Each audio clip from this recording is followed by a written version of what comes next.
रोकना मकसद नहीं है। देखिए, जब अदालत ने तलब किया है और वो खुद आ रहे हैं और 8 दफा तकरीबन अदालतों में से ये इजाजत एक सूरत या दूसरी सूरत में ली जा चुकी है, ये जो खतरा हमें सबको महसूस होता है कि हमारी कोई भी अहम जो शख्सियात हैं वो निशाना बन सकती हैं। कि इस तरह के जब मौके होते हैं उसमें कोई भी तीसरी ताकतें जो होती हैं, कोई मुल्क दुश्मन अनासर जो होते हैं, हम सब जानते हैं वो पाकिस्तान की सिर्फ सालमियत ही नहीं। अच्छा सर, ये बताइएगा कि ये जो शिबली फराज उनके पोतल पर्सन तमाम मामला तय पा चुके हैं कि किस तरह लोगों के साथ क्या मॉडस ऑपरेंडी बनाया गया?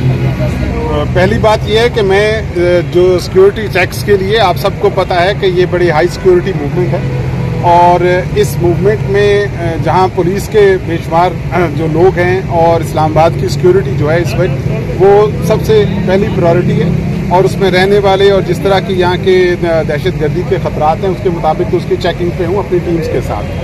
और ये पॉइंट जो है इस पर भी मैं आया हूँ और आप सबको देखा है तो आपसे बात करने के लिए जैसे आपने कहा मैं हाजिर हूँ। जो सिक्योरिटी की जो तफसीलात हैं उसमें एक अदालत के हुक्म के मुताबिक हमने एक जो गाइडलाइंस हैं, पैरामीटर्स हैं वो मुकर्रर कर दिए हैं वो, और हमने शिबली फराज साहब चीफ ऑफ स्टाफ है उनसे शेयर भी कर दिया है। उनसे जो लिस्ट वगैरह हमें मिली हैं, जो अदालत का हुक्म भी था और जो सिक्योरिटी को देखते हुए उसके मुताबिक भी हमने सारी चीज़ें की हैं।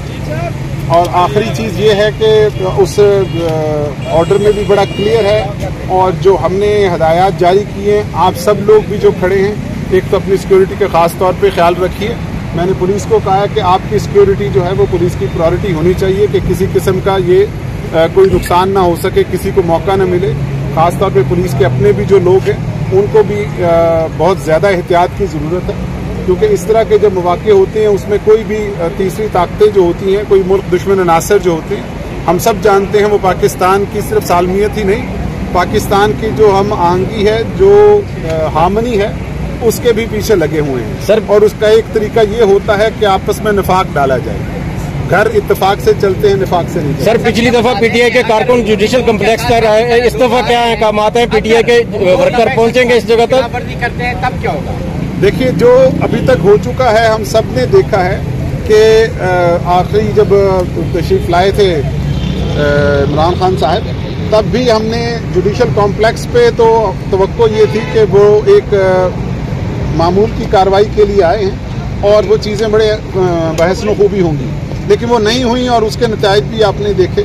लेकिन हाई कोर्ट पे बड़ी अच्छी पुलिस ने सिक्योरिटी दी और ये जो खतरा हमें सबको महसूस होता है कि हमारी कोई भी अहम जो शख्सियात हैं वो निशाना बन सकती हैं, जिससे मुल्क में इंतशार भी फैल सकता है और उसके जो नताइज हैं उस पर दूसरे अवामिल पे भी असरअंदाज हो सकते हैं। तो इस दफ़ा आप भी देख रहे हैं कि हमने सिक्योरिटी के जितने भी हद्दुल इम्कान कोशिश हो सकती है ये बैलेंस करना कि लोगों की आम जिंदगी भी चलती रहे और सिक्योरिटी भी हो और आपके भी राइट्स हो और मीडिया को भी आखिरी लम्हे तक पूरी जो एक्सेस मिल सके, ये हमें अंदाजा है।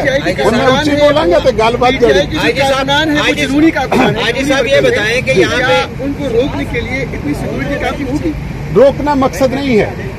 देखिए, जब अदालत ने तलब किया है और वो खुद आ रहे हैं और 8 दफा तकरीबन अदालतों में से ये इजाजत एक सूरत या दूसरी सूरत में ली जा चुकी है, मकसद रोकना नहीं है, मकसद फैसिलिटेट करना है, रेगुलेट करना है इस मूवमेंट में, जिसमें ये तमाम अदालती कार्रवाई, आपके हकूक, मेरे फ़राइज़ और उनकी जो जिम्मेदारियां हैं उनमें एक तवाज़ुन पैदा रह सके।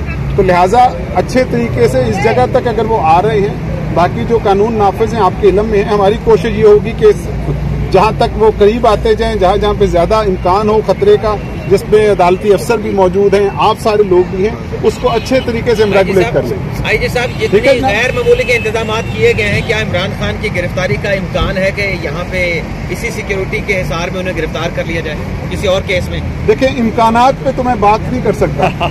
इम्कान तो आप गिरफ्तार ये भी है कि आज बारिश होगी, क्योंकि बादल आए हुए हैं। मेरी उसमें रिक्वेस्ट है कि मैं ऐसे मफरूजात पे बात नहीं कर सकता, क्योंकि जो अदालत तक का हमारा काम है हमने वो कर। सर, ये बताइए कुछ स्पेसिफिक थ्रेट्स हैं इस हवाले से यहाँ पे, क्योंकि जो सिक्योरिटी के इंतजाम किए और आपने भी कहा कि कोई तीसरी ताकत इससे फायदा उठा सकती है, कुछ स्पेसिफिक थ्रेट्स भी हैं? जी, इस्लामाबाद में दहशतगर्दी का वाकया आज से 2 महीने पहले हो चुका है, हम सब जानते हैं। जो हमारे तकरीबन 100 पुलिस ऑफिसर खैबर पख्तूनख्वा में शहीद हुए हैं आपको दूसरे जो वाकयात कोयटा में भी, कराची में भी जो हुआ, इन सारी चीज़ों को अगर आप देखें, किसी एक शहर से मुतल्लिका बात नहीं है। इस्लामाबाद पाकिस्तान का 9वां बड़ा शहर है।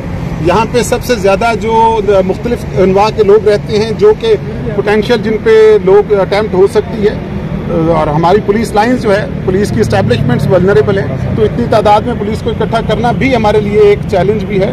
आपसे तवक्को ये है कि जैसे आपने पहले भी हमारे साथ बहुत ताउन किया है, मीडिया से भी मेरी यही गुजारिश होगी, मैं बात भी आपके तवज्जुह से सब शहरियों से भी करना चाहता हूँ जो इस्लामाबाद के शहरी हैं, कि ये जहमत थोड़ी देर के लिए होगी और इंशाल्लाह जो ही ये पेशी वगैरह खत्म होती है तो रास्ते बाकी भी तमाम खुले हुए हैं, तो ये जो एक महदूद जगह है इसमें भी ओपन अप हो। सर, रावलपिंडी से पीटीआई के काफिले निकलते हैं तो उनके लिए क्या काम आता है, आगे आ सकेंगे फैजाबाद से? वो मैंने अर्ज किया कि जो दफा 144 नाफिज है, हम जितना इस काम को मुश्किल बनाएंगे वो सबके लिए जहमत होगी। हमारे सबसे दरख्वास्त ये है और आपके जरिए बात करने का मकसद भी ये है कि सबको पता हो कि पुलिस के काम में, दूसरी लॉ इन्फोर्समेंट एजेंसीज के काम में और जो पेशी होने वाली है उसमें हमारी मदद करें, ताकि ये बहसन खूबी हो जाए और किसी किस्म का कोई नाखुशगवार वाक़या ना हो। और अगर कोई हो तो मैं पेशगी आपसे माजरत चाहता हूँ कि क्योंकि इस रफल में और आपका खास तौर पे हमने कहा गया ख्याल भी रखें, आपकी सिक्योरिटी का भी, और इसी तरह आप मुस्कुराते रहें जिस तरह आप मुस्कुरा रहे हैं। सर, पहले भी बहुत सारे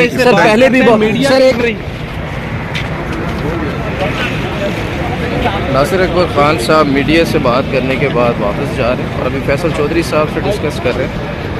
और क्या है कि मैनू कह रहे हो कि चले जाओ।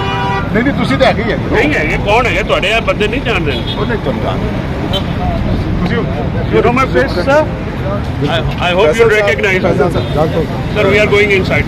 नहीं वो बताते हैं आपको, लेके जाएंगे, वो ले जाएंगे आपको फैसल साहब और तीन साहिबान साहब तो मेरे ख्याल चले गए।